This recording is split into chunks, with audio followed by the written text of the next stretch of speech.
Rob Sanders. Some would be entertained by it. Some would be horrified by Kale Carolina Jackpot Hall. it. All would be interested in it. The Rob and Kale Podcasts. Let's go.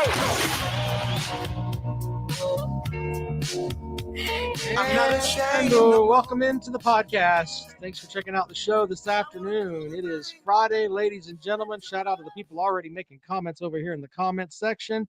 Oh man, little Marvin Cease for you. There you go. Hopefully, you have that weekend where you can be Marvin Cease.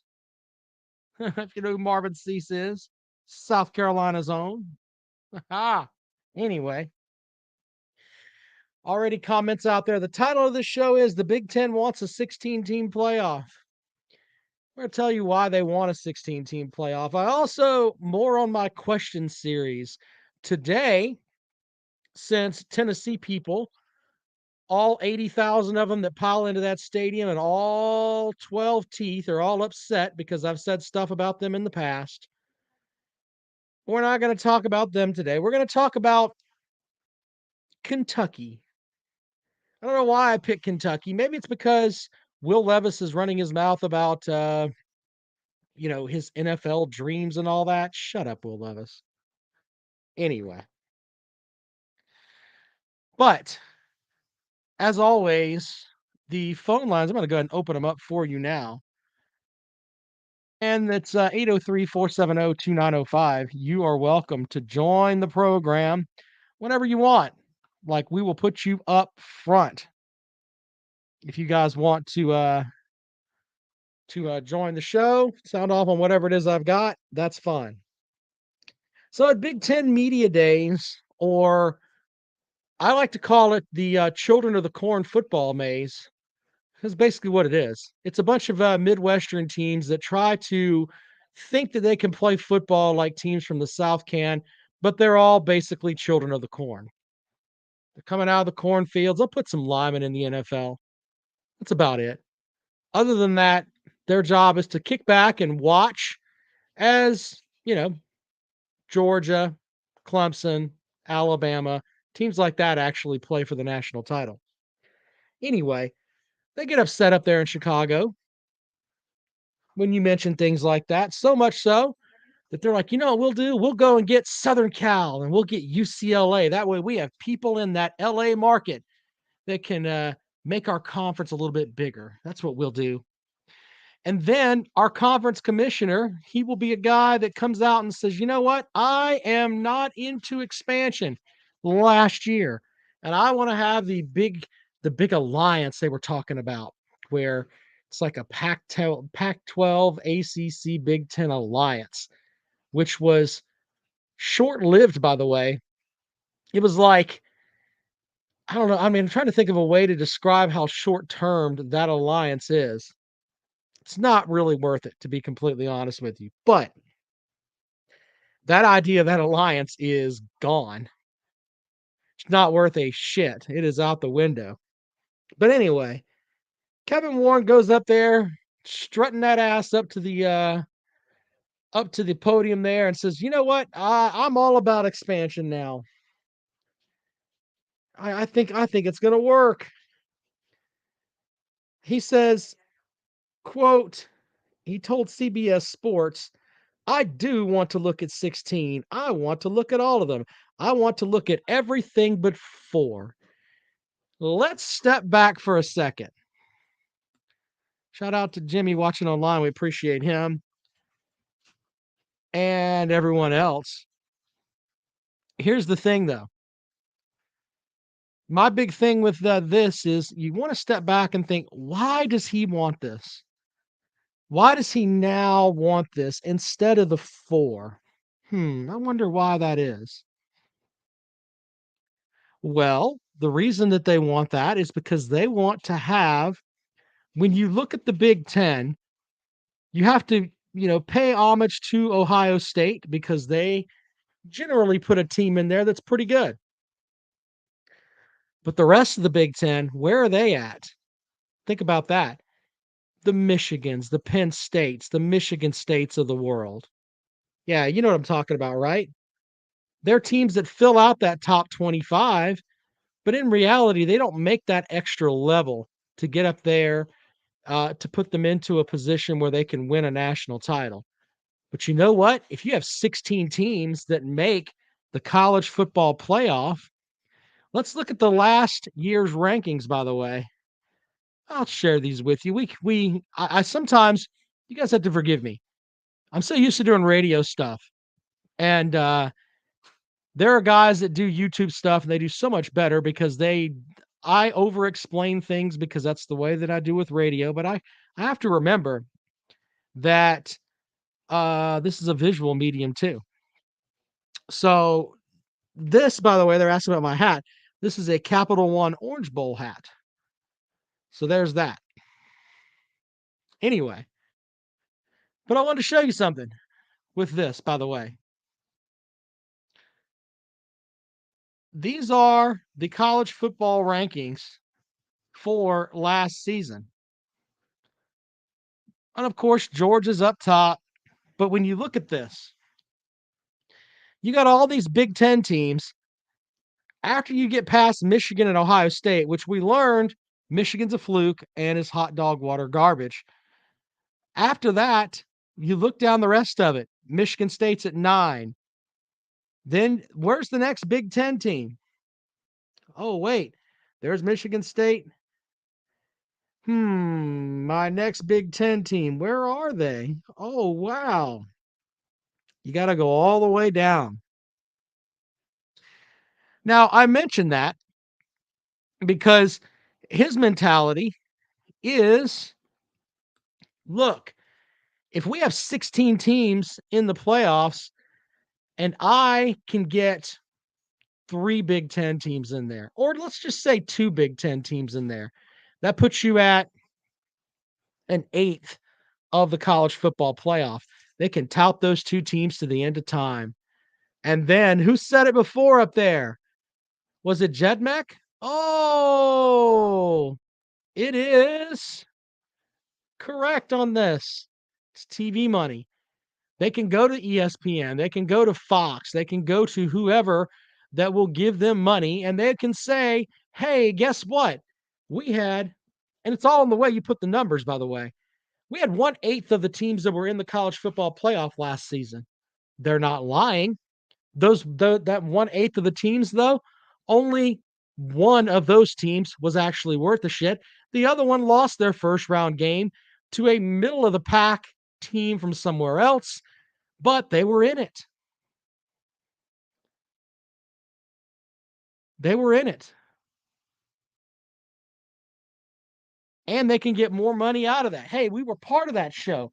We weren't just sitting back in these no-name bowl games that no one really gives a shit about. They're just holiday programming in the back. Yeah. That's what they're going to go with. And of course, that's why he wants it.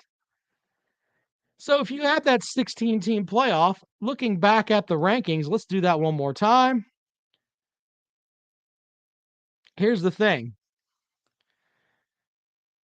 You would have what? A 1-16 matchup of Georgia and Louisiana, Alabama and Wake Forest. Stop me when you think there's a good matchup.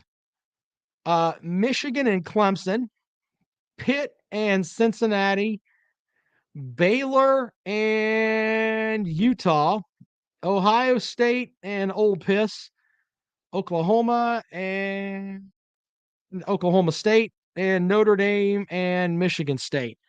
That would be your matchups in the CFP if we had the 16-team playoff. Any of those really, I mean, I guess the Clemson-Michigan matchup will be interesting. Oklahoma State, we've already seen. So there's that. I don't want to watch any of that shit. Think about that. I don't want to watch any of that shit. It's a mess, man. It's not what's best for college football. Kirby Spicer said it earlier at the very top of the show. We got to give him credit for this too. If you keep it at 4 games, or excuse me, 4 teams, or if you're going to twist my arms and say, you know what, we got to expand a little bit. Okay. If you keep it to 8 teams, All right. I'm all about that. I'd rather stay at 4, but if you keep it at 4, man, I mean, you truly have the absolute best of the best. And then we can argue, and that's the best part of it, by the way, what team should be in and what team shouldn't be in. So with that, I used to think expansion was the absolute best thing ever, but in reality, it's not. You're going to end up with a bunch of games that nobody really wants to see. Once again, I agree with Kirby's visors over there. 8 is the max if we had no choice. Yeah, if we have no choice and this is what we have, you're telling me we have to expand, which, eh. Here's the other thing, too. If we do expand, I do not want where, let's say, there's so many different models, but if you do the 16, which is silly, or if you do the 8, where and then you're like, okay, well, we're gonna give the Power 5 champions all of the champions actually get a spot in the playoffs. That is not that's gonna be not worth a shit.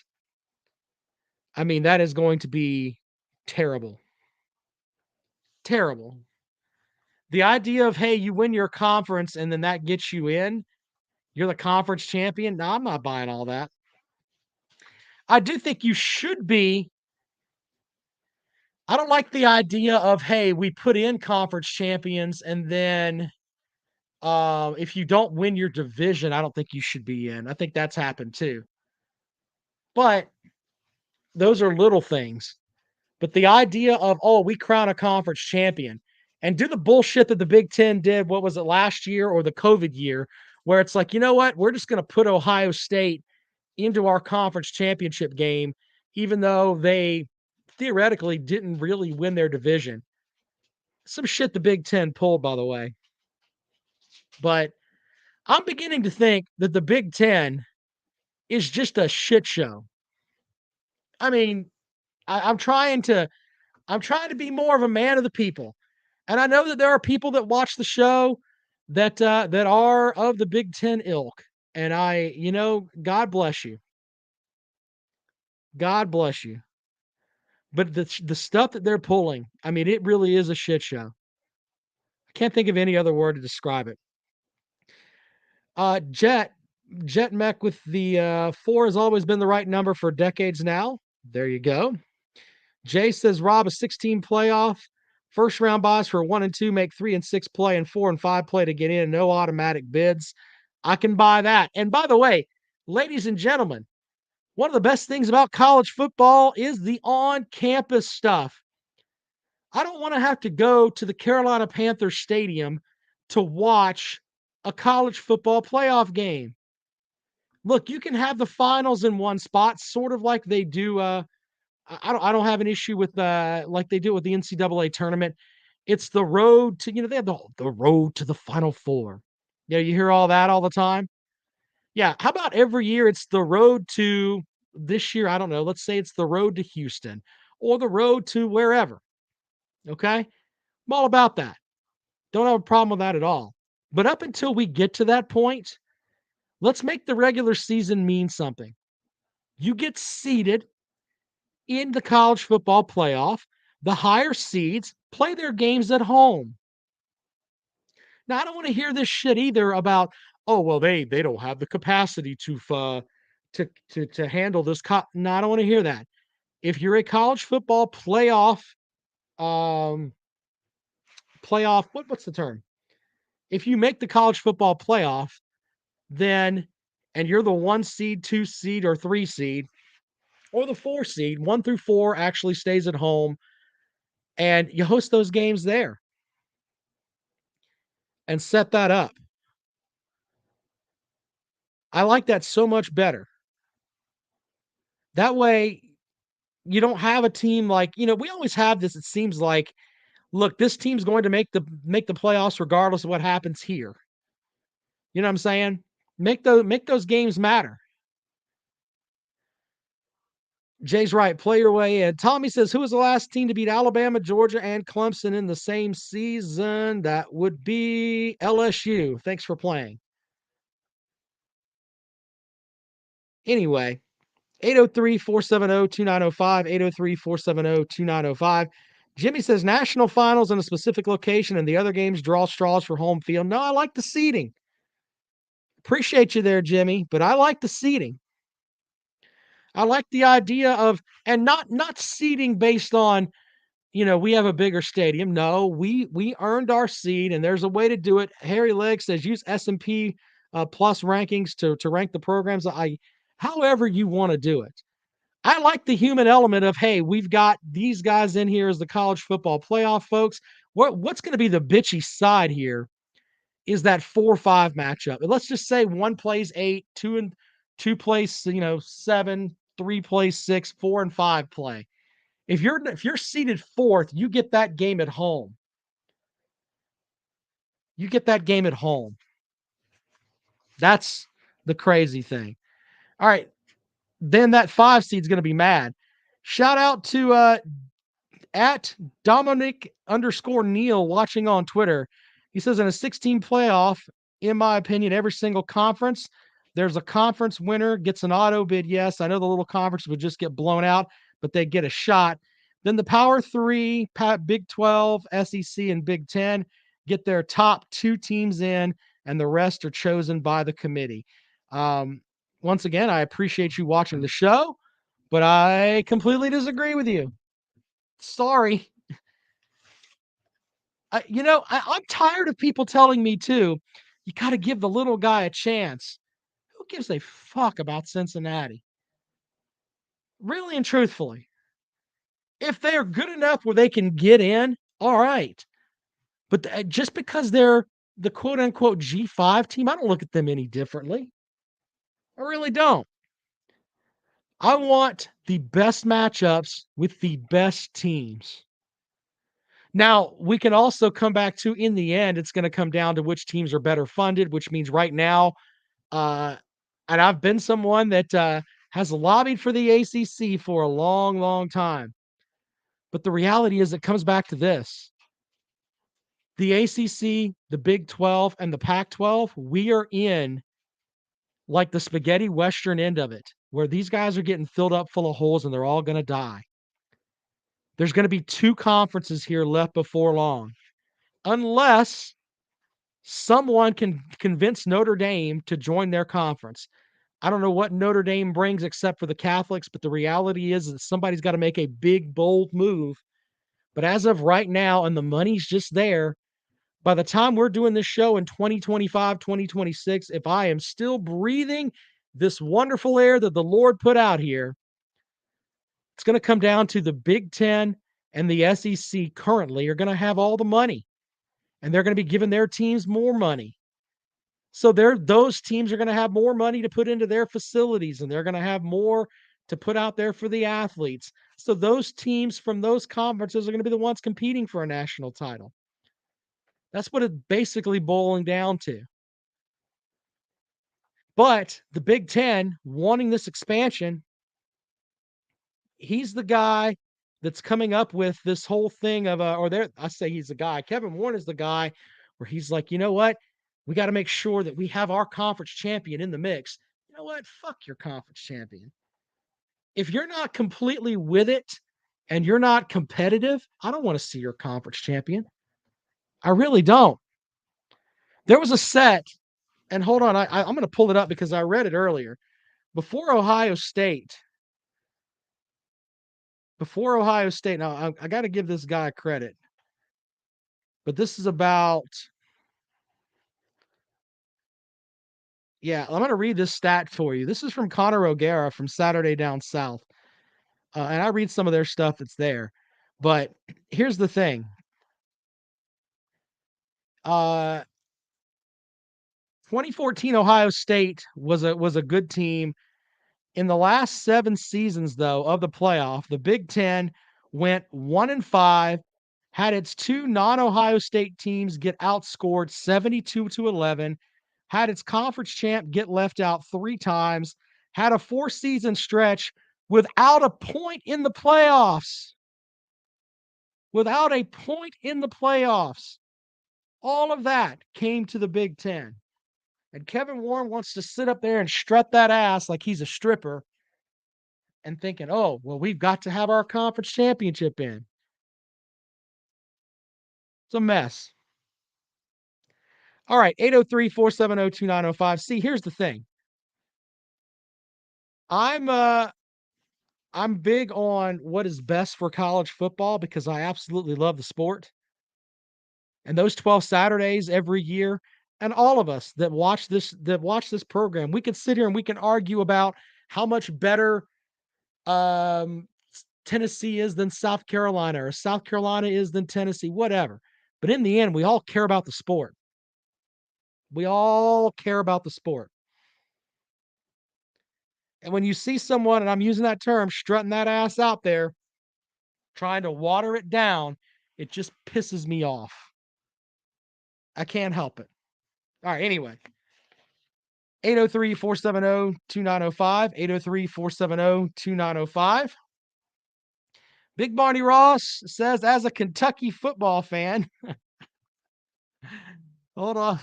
God damn it, Big Barney Ross. As a Kentucky football fan, I've been asked on occasion if I like grass or AstroTurf better. I replied with, I've never smoked AstroTurf. Good point, sir. Good point. Tennessee's not better than South Carolina just because of fluke win last year. Look, we can get into that all that we want, but in the end, and I want to take your calls on this stuff with the Big Ten, because you know what? We can all unite together. I think even the Big Ten folks will tell you, yeah, what Kevin Warren's doing is just, ugh. I'm gonna take the video of him walking up to the stand and I'm gonna mix it with the Flashdance theme, him walking up there acting like he's better than everybody else. That guy can eat a bag of dicks as far as I'm concerned. Anyway, all right, let's go to my question segment for the week, or for the day. Today, since I have pissed off Tennessee fans, so much so that it seems like they all think that that I'm going to be like Jackpot and knock the yellow off their tooth. They're all upset. Oh, this is a Tennessee show. No, it's not. No, it's not. We just like to mock Tennessee because, first of all, you're the most violating program in the SEC. It's not even close. All you need now are more arrests. That's what you need now, is just more arrests, and you would be a beacon of a program. But, you know, we're not going to pick at Tennessee today. And I'm not picking at Kentucky today either.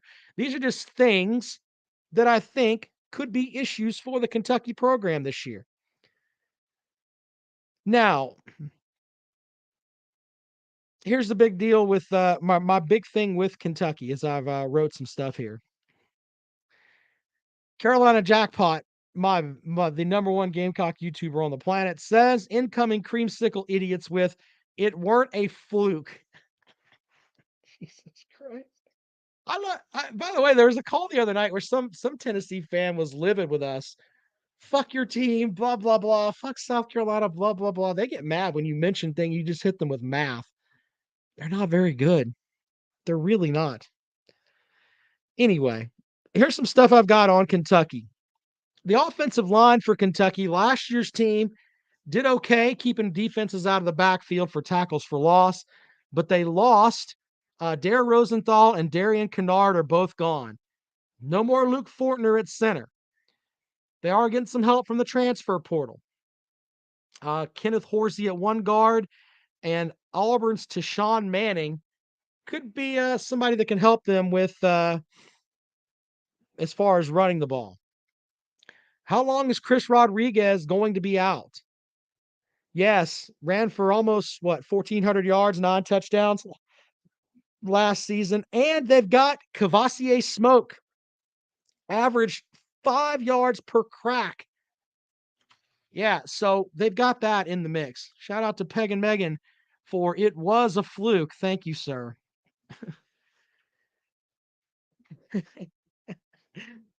Here's the big thing, though.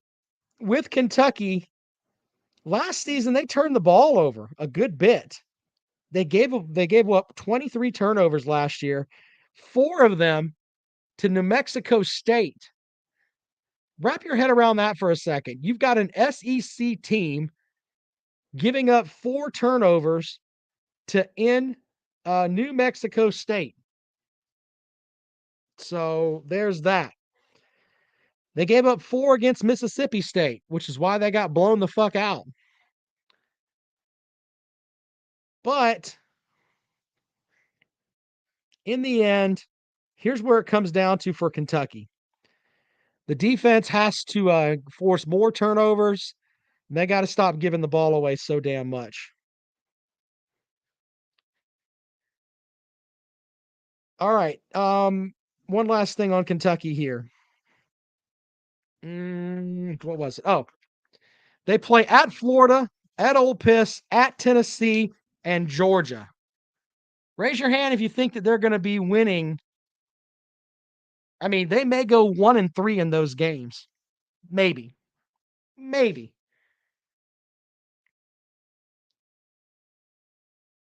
They've got home dates with Louisville, South Carolina, and Mississippi State, as well as a road trip to Mizzou. I listen to the Mazodcast, by the way, which is a friend of the program. Go and download that. I know you're thinking, oh, it's about Mizzou football. It's actually a pretty good podcast. But here's the big thing with this. They got to go to Mizzou. I'm not saying that it's going to be a big win there, but their home dates against Louisville, which, Scott Satterfield's an asshole. We're just being real here. I mean, I was at ACC kickoff last week, and the way that he walked into the room, he walked in like Kevin Warren, just like an asshole, strutting that ass. No one wants to see that shit. They're playing South Carolina and Mississippi State at home. I think people are sleeping on Mississippi State, by the way. They returned 85% of their production from last season, and they weren't bad last year. They're going to be better under the Pirate this year. So I think they lose to Louisville, and I think Mississippi State beats them. And you know what? I honestly think South Carolina gets them too. If they can go in and get some of those turnovers. Everyone loves this Will Levis guy. Yeah, but who's he going to throw the ball to? That's the other thing I have here. No more Wandale Robinson. None of that. Get some extra mayonnaise for that fucking coffee. Big Barney Ross with a super chat up there, and we appreciate everyone who supports the program, by the way. Big Barney Ross says Kentucky is 3 pieces away from a championship, according to sports writers: offense, defense, and special teams. Well, yeah. He says Kentucky will crush Louisville. I kind of agree with you on the Louisville thing because I don't think Louisville's going to be worth the shit, to be honest. But let's go out to the phones. All right. Welcome to the program. Good afternoon. Hey, Rob, this is the Biscuit. How are you? Biscuit, what's up, my friend? I actually called you on your other show the other night. I don't know if you knew that was me. I was making fun of South Carolina. I didn't know it was you. I'm sorry, but what you got for the show? It's great to have you back. I was the football season. I was the Woody Woodpecker guy. Oh, fair enough. Hey, let me ask you something. Once the season is over, we need to have just check in once a month so we don't think you fell off a fucking cliff. Okay? Can you do that for us? Oh, yeah. I'm sorry, but so real quick, here's what happened. So, and I don't want to change the tone of the show. My Georgia won the national championship a week later. My mom passed away, and so everything. Jesus. I'm sorry, friend. I didn't know that. Everything I thought about football was related to that. It just kind of I just took time off, but. Well, I didn't mean to throw that out there, but I was saying it out of I was saying it out of it seemed like I talked to you at least once a week, and then all of a sudden I'm like, Georgia wins the national title, and maybe he went and joined a fucking convent. I don't know what the hell happened to him. We just didn't know. I'm supposed to be in there bragging every day and talking crap. Yeah, I know, shit. Man. I understand all that. So the only thing that needs to happen for me is Georgia just needs to do it again for me. Georgia needs to win another one. Exactly, but you know something else too, and I know this is gonna we haven't had a lot of Georgia fans who've came up and have been like, you know what, we won the fucking national title. I knew you guys went like a 40-year stretch without it, but goddamn, call the show and say, you know what, we're the defending national champion. There's nothing wrong with that. That's what I've been doing. That's what you should be doing. I've been attacking Bama fans because they're still crying. They should be. They should be. That's the way that it should be. But anyway, go ahead. What do you got for the show today? No, you're talking about a couple of teams. Yeah. You were talking about Miss State. Miss State to me worries me because Mike Leach is just too inconsistent. I don't trust. I don't trust him. I think they're going to win a game that they're not supposed to, and then lose to that they're not supposed to as well. So they're too inconsistent for me. I can understand that, but I mean the one number, 85% of production on offense and defense returns. That's a huge number. That's one of the best in the conference. That same production last year, they would show up and beat Kentucky or something like that, play really well, and then the following week they would just disappear. It's not a talent thing for me. It's more of it because they're a fighting game. Actually, that game is the game I'm really worried about for Georgia. Going on the road there after Tennessee, after Florida, you're kind of taking an exhale, and a road game like that is where teams usually get tripped up. So that game actually does concern me as far as Georgia's concerned. It's not an easy place to play at times. Plus, with all that annoying the bells, God, so annoying. But then, as far as Tennessee's concerned, Tennessee. I don't mean to completely. I pick on them all the time and jokingly, but I mean, like, I picture them going around 8-4. I think there was. I was listening to Mark Rogers the other day, and their quote unquote expert UT guy they had on there, and he was talking about 5-0 before the Bama game and potentially beating Alabama, and then potentially 11-1. And I'm like, man, where are they going with this? This is. Man, if you let a Tennessee fan bend your ear enough, they'll tell you they're going 12-0. They don't give a shit. I mean, if you have a quarterback that throws 31 touchdowns and 3 interceptions, how is he going to improve? What is he going to do? Go 40-2? Like, I don't understand. And I think the rest of their team is improving, but I picture more like losses to Georgia, Bama, and then split between FSU or LSU and Florida, and then 3-1 against Kentucky, Missouri, South Carolina, Pitt. Look, the hinge game, in my opinion, and all jokes aside, I don't need the Tennessee folks calling up and bitching and saying that it's a Tennessee show again. But the hinge game for Tennessee is that Pitt game. If they go on the road early and win that game at Pitt, that could set them up a little bit. They'll build some confidence, and then they can move their way through that schedule, which is tough for them because they've got to play Georgia. They've also got to play Alabama too. And I don't think they're going to get within 10 points of either one of those teams. I think if you're a logical person, that you have to go that way. So it's a danger game for them because I think it would hurt them much more in a loss than they gain from a win. I think they expect to win that game. I think if they lose that, a lot of wind comes out of their sails even before the SEC schedule. That would be really bad. I mean, they definitely need to win. And the other thing is, go ahead. I'm sorry. Go ahead. No, go ahead. Finish what you're going to say. No, I was just saying that the big thing with them is still their secondary. I mean, Jackpot gets really pissed off when you use the term, we don't have any depth. I mean, he gets fighting mad and wants to throw shit. But that's kind of where Tennessee is now. And the sanctions they had on themselves for that they're still going to have to pay some more for. The depth has been hit really hard there. You can make an argument that their first string is mid-tier talent as far as SEC players go. But after that, I mean, they're really, really thin, especially in the secondary. And I know they're like, well, they brought this guy in, they brought that guy in. Look, the reason that you brought in these transfer guys is because they didn't work out somewhere else. They weren't great somewhere else. You don't know how they're going to mesh with your team. We're talking about Tennessee. Are we talking about Tennessee or South Carolina? We're talking about Tennessee.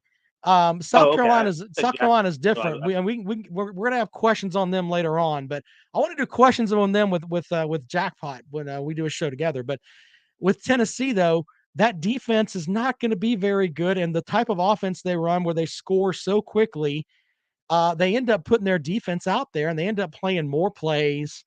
And if you use Lane Kiffin's model, which is we're going to run the ball and we're going to keep our offense out there and just try to grind that defense down a little bit, and that's how you beat them. And you go back and watch that game, what Lane Kiffin did to them. Matt Corral carried the ball 30 times. A lot of it was just read stuff where he just took off, and he ended up keeping that offense out there. They didn't really dominate anything as far as time of possession, as far as yardage or anything else. But Hendon Hooker's sitting on the sidelines wondering what the fuck to do, thinking he's back at Virginia Tech because he can't get on the damn field. That's how you beat them, just like that. Yeah. I mean, but I'll say this, of the squads or position groupings that worry me, not as a whole team, but just position groupings. Sure.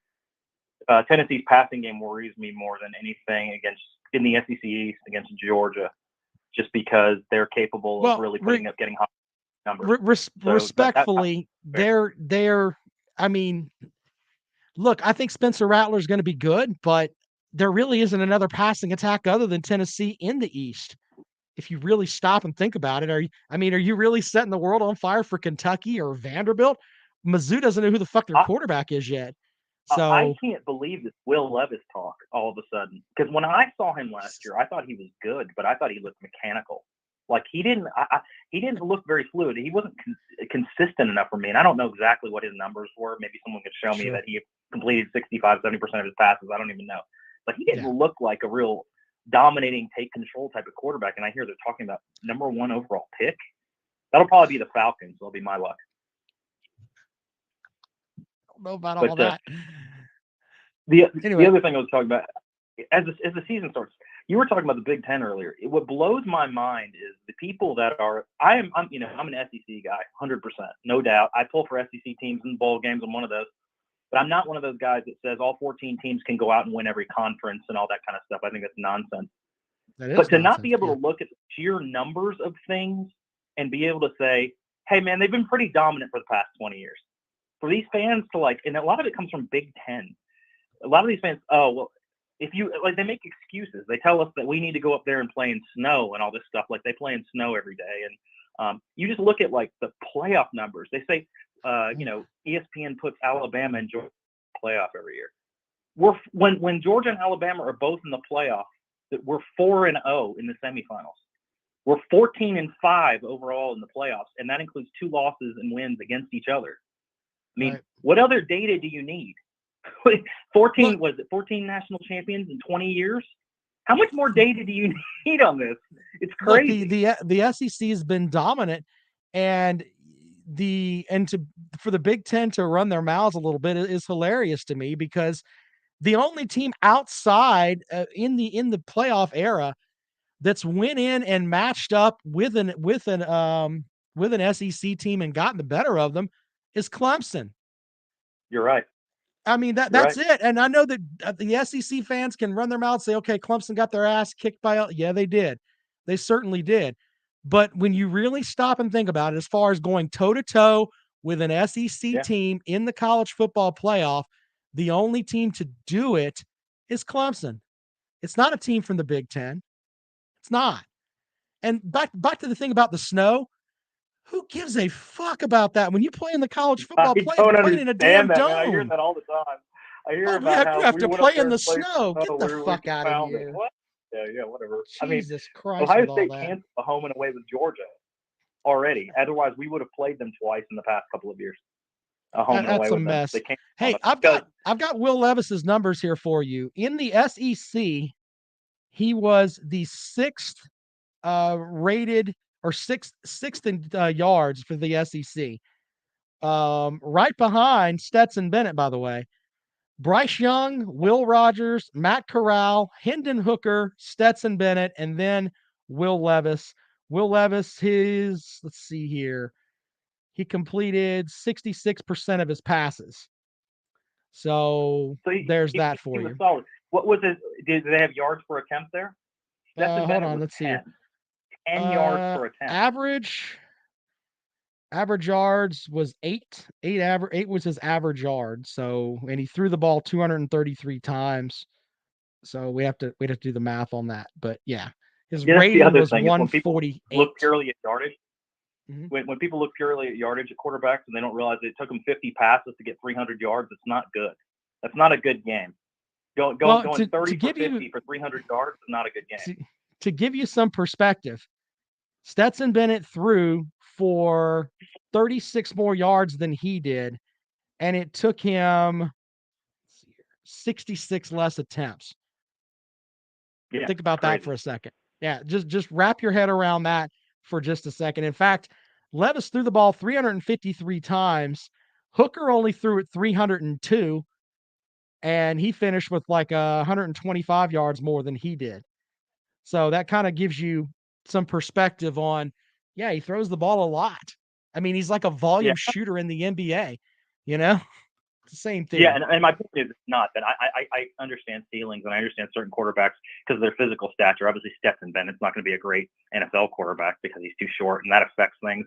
And I realize Will Levis could be that because of his size, but I just never saw anything that jumped out at me that said to me, "Wow, this guy's going to be an amazing pro quarterback" or anything.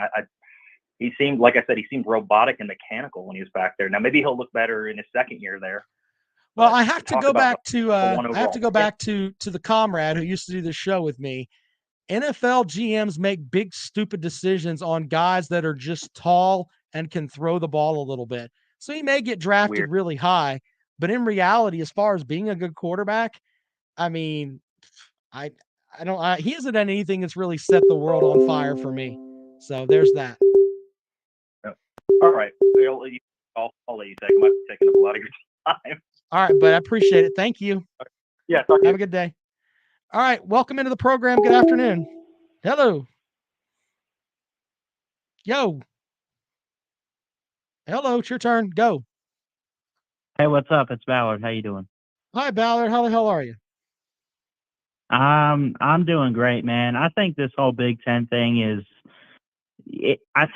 this is all competition here is what this is. And now I want to get your thoughts on, do you think that the SEC kind of started this with bringing in Texas and Oklahoma, obviously already prior to them joining? We know what kind of conference it is. It's a power conference. I mean, it's the cream of the crop in college football. I'm sorry. Hold on. Mean by started what? What do you mean by that? What are you talking about? So I probably should have started out like this. So what I mean is, I think with the Big Ten expanding and now wanting a 16-team playoff, right, I think that they're a little bit jealous of the SEC in terms of how many great teams the SEC has and the hype the SEC gets and the power and the attention.